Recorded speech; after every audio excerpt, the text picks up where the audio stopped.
আমাৰ ছাত্ৰ ছাত্ৰীসকলৰ প্ৰতি আৰু লগতে আমাৰ যি অভিভাৱক অভিভাৱিকা আছে লগতে শিক্ষাগুৰু শিক্ষক শিক্ষয়িত্ৰীসকল আছে তেখেতসকলৰ প্ৰতি ছাৰ আপোনাৰ যি দিহা পৰামৰ্শ কিছু অৱগত কৰিবলৈ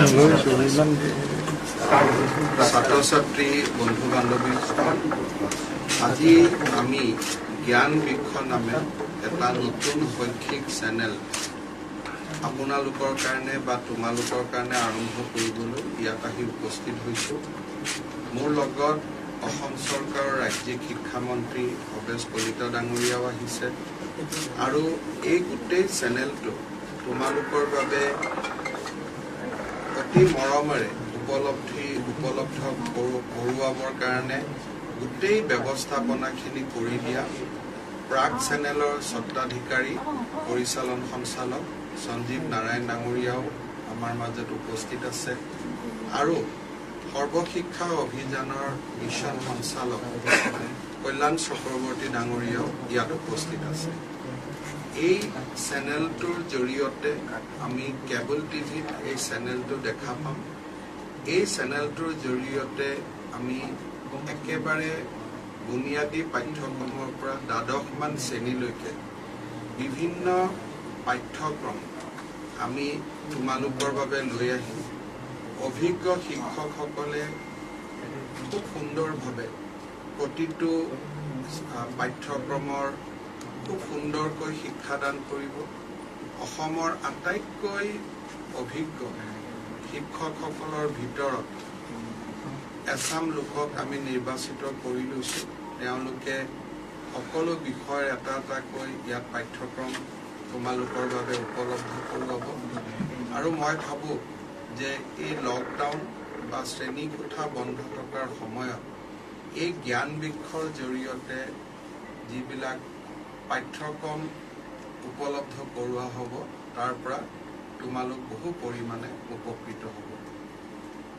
ভাৰত চৰকাৰৰ মানৱ সম্পদ উন্নয়ন বিভাগে টিচা নামে এটা এপ কৰিছে, যিটো এপত আমাৰ এই পাঠ্যক্ৰমবিলাক পোৱা হয়।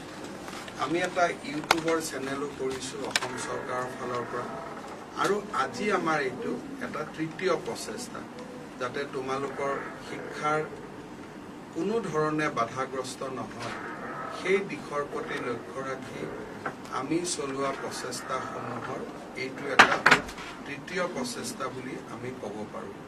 মই আটাইকে শুভেচ্ছা দিছোঁ। লকডাউন মানে ঘৰত থাকি আনন্দ ফূৰ্তি কৰা নহয়। লকডাউনৰ সময়ছোৱা মননৰ সময়, চিন্তনৰ সময়, উদ্ভাৱনী শক্তি জাগ্ৰত কৰাৰ সময়। বহু আগতে নপঢ়া, সময়ৰ অভাৱত নপঢ়া, নতুন নতুন কথা পঢ়াৰ সময়, কিতাপ পঢ়াৰ সময় আৰু তাৰ লগত শ্ৰেণীকোঠা কৰাৰো সময়। জ্ঞান বিষয় তোমালোকক শ্ৰেণীকোঠা স্কুলত নোযোৱাকৈ শ্ৰেণীকোঠাৰ এটা অনুভৱ আনি দিব। বহুত কথা শিকিব পাৰিবা, বুজিব পাৰিবা আৰু তাৰ লগে লগে এইকেইটা দিনত আৰু বেছি পঢ়াৰ অভ্যাস কৰা, কিতাপ পঢ়া, নতুন নতুন কথা জানিব চেষ্টা কৰা। মনৰ ভিতৰত থকা যিটো উদ্ভাৱনী এটা প্ৰত্যেক মানুহৰ মনত এটা উদ্ভাৱনী শক্তি থাকে, তাক বিকশাই তুলিবৰ কাৰণে চেষ্টা কৰা। নতুন নতুন আইডিয়াছবিলাক কেনেকৈ ইমপ্লিমেণ্ট কৰিব পাৰি তাৰ বিষয়ে চিন্তা কৰা আৰু অসম চৰকাৰে প্ৰতিটো যি পাঠ্যক্ৰমৰ প্ৰতিযোগিতা পাতিছে বহুত ছাবজেক্টৰ ওপৰত, সেই প্ৰতিযোগিতাত অংশগ্ৰহণ কৰা। এইখিনিকে মই আশা কৰিম। পুনৰ এবাৰ তোমালোক সকলোৰে হৈ প্ৰাগ নিউজৰ স্বত্বাধিকাৰী, প্ৰাগ চেনেলৰ স্বত্বাধিকাৰী সঞ্জীৱ নাৰায়ণ ডাঙৰীয়াক পুনৰ এবাৰ ধন্যবাদ জনাইছোঁ আৰু তোমালোকৰ উজ্জ্বল ভৱিষ্যত কামনা কৰিছোঁ। ধন্যবাদ। এয়া আছিলে আমাৰ অসমৰ মাননীয় গড়কাপ্তানী শিক্ষা, স্বাস্থ্য আৰু পৰিয়াল কল্যাণ দপ্তৰৰ মাননীয় মন্ত্ৰী মহোদয় ডক্টৰ হিমন্ত বিশ্ব শৰ্মা ছাৰ। তেখেতে আমাৰ ছাত্ৰ ছাত্ৰীসকলক যি দিহা পৰামৰ্শ আগবঢ়ালে সেয়াই হয়তো আমাৰ শৈক্ষিক জগতখনত সুদূৰ প্ৰসাৰী প্ৰভাৱ পেলাব আৰু আগন্তুক দিনত আমি তেখেতৰ পৰা আৰু বহুতো দিহা পৰামৰ্শ আমি লৈ থাকিম আৰু এই চেগতে আমি তেখেতক আজিৰ এই শুভাৰম্ভ কাৰ্যৰ সম্বোধন জনোৱাৰ লগতে ধন্যবাদ জ্ঞাপন কৰিছোঁ।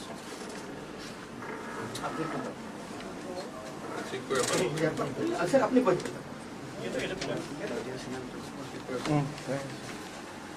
এয়া আমাৰ মাজত উপস্থিত আছে আজিৰ শুভাৰম্ভ কাৰ্যসূচীত প্ৰাগ চেনেলৰ সভাপতি তথা পৰিচালন সঞ্চালক সঞ্জীৱ নাৰায়ণদেৱ আৰু সঞ্জীৱ নাৰায়ণদেৱ তেখেতৰ মানে আজি এই আমাৰ ইতিমধ্যে আমাৰ মন্ত্ৰী মহোদয়ে গোটেই কথাখিনি আমাক অৱগত কৰিছে আৰু এই শুভাৰম্ভ কাৰ্যসূচীত তেখেতক আমি দুআষাৰ বক্তব্য ৰাখিবলৈ অনুৰোধ জনাইছোঁ।